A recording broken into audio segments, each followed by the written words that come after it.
capital ship for an ocean trip was the walloping window blind. No wind that blew dismayed her crew, nor troubled the captain's mind. What? The man at the wheel was made to feel contempt for the wildest blow. Though it oft appeared when the gale had cleared, he had been in his bunk below. So blow ye winds, hi-ho, a-roving I will go. I'll stay no more on England's shore, so let the music play. I'm off for the morning Hi everyone, train. welcome to Across Sequence the Story raging Time main. in Martha's I'm off Vineyard, on my love and we have a funny story today. It's Curious George and the baseball game. All right, this is George, and he's a good little monkey and always very, very curious. It's good to be curious. Well, today George and the man with the yellow hat were going to a ballpark to watch a baseball game. George couldn't wait to see what it would be like. At the baseball stadium, the man with the yellow hat introduced George to his friend, the head coach of the Mudville Miners. He had arranged for George to watch the game from the dugout. What a treat. George felt that he had to get a Miners cap to wear. He sat on the bench with the players. He really felt like he was part of the team. Well, the players cheered a Miners home run, and George cheered too, and the players groaned at the Miners strikeout, and George groaned too. Then George noticed one of the Miners coaches making funny motions with his hands. He touched his cap, he pinched his nose, and he dusted off his shoulder. George thought, maybe this was another way to cheer the team on. So George began making some motions too. He tugged at his ear, rubbed his tummy, and he scratched his chin. Just then a Miners player got tagged out at second base. The player pointed at George. "That monkey, he distracted me with his funny signs." Oops. The coach had been giving directions to the base runner. George's hand signals had taken his mind off the play. Oh, poor George. He'd only been trying to be part of the team. Instead, the Miners had lost a chance to score. Oh, George watched the rest of the game from a regular seat in the stadium. Or at least he tried to watch the game. There was so much going around him. There was food for sale. There were fans that were shouting. There was a woman holding a big camera. The woman pointed her camera at some of the fans, and look, those fans waved at the huge screen that was on the ballpark scorecard. George had never been on TV before. He was very curious. What would it be like to see himself on that big screen? He soon found out the answer. It was exciting. George liked seeing himself on the screen so much. "Hey, you," shouted the camera woman. "Cut that out." "Oh no, he's climbing on the camera." Uh-oh. George had gotten a little carried away. He ran off with the angry camera woman hot on his heels. Well, in the busy stadium breezeway, George hid behind a popcorn cart.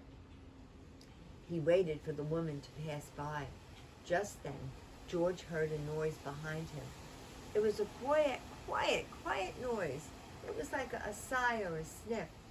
What could be making that noise, George wondered. He turned around, and behind the cart was a little boy crying. George wanted to help. He crept out of his hiding place and over to the boy. "There you are," shouted the camera woman, spotting George. And then the camera woman also noticed the teary-eyed boy. She seemed to forget that she was mad at George. "I'm lost," said the boy. I can't find my dad." If only there were a way to let the boy's dad know just where he was. But there was. The camera woman turned her lens at the little boy, and look who's holding his hand, George. And there he was, on the big screen for everyone to see, including his dad. Within minutes, the boy and his father were together again, and the man with the yellow cap had come to find George. "Oh, I can't thank you enough," the boy's father said to the camera woman. Camera woman shrugged. "Don't thank me," she said, and she patted George on the back. "It was this little fellow who found your son." George was the star of the day. Oh, well, such a good story. And we have a very, very good birthday. We have Emma's birthday. Emma used to come to the library when she was little, and she came to our story hours and our pizza and paperbacks. And I think her birthday was yesterday, and I'm sure that her mom, Julie, and her dad, Rob, and her brother Zeke all gathered to say happy birthday. And we are too. We're going to have a birthday, and I'm wondering, is it a vanilla or a chocolate? All right, let's see. Let's see. You know what I bet? I bet her grandma Gail also was there for the happy birthday. I bet she was. All right, let's find out about the votes. The votes include Molly, Allison, Jolene, all for chocolate. James and Anna, Martha and Clara, Ben and Bee, Wesley and Teddy, Bevy and Henry, Riley, Tate, Coco, Sophia, India, Eliza, Peggy, Angelica, Lila, Julian, Paige, Carson, and Nora, all for chocolate. Vanilla, we have Scarlett and KJ, Rafa, Rocky, Joseph and Christopher, Harris and Maya, Marta, Graham, Audrey and Lila, Hudson, Marlowe, Maxine, Lucy, Lulu, Frida, Nora, and Carson.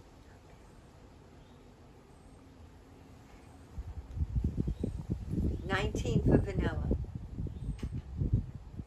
And 21 for chocolate. Oh, Emma, you have a chocolate cake. We haven't had a chocolate cake for a few days. So I hope this is what you really want. All right? Okay, let's sing to Emma.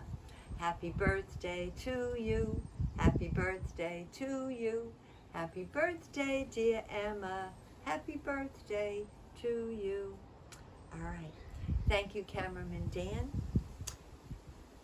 Thank you, Oberon. I'm sure you're listening to our story. And remember, I love you all very, very much.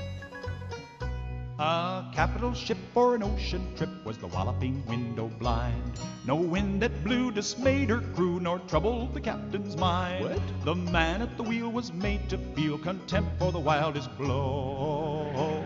Though it oft appeared when the gale had cleared, he had been in his bunk below. So blow ye winds high-ho, a-roving I will go. I'll stay no more on England's shore, so let the music play. I'm off for the morning train, I'll cross the raging main. I'm off for my love with a boxing glove 10,000 miles away.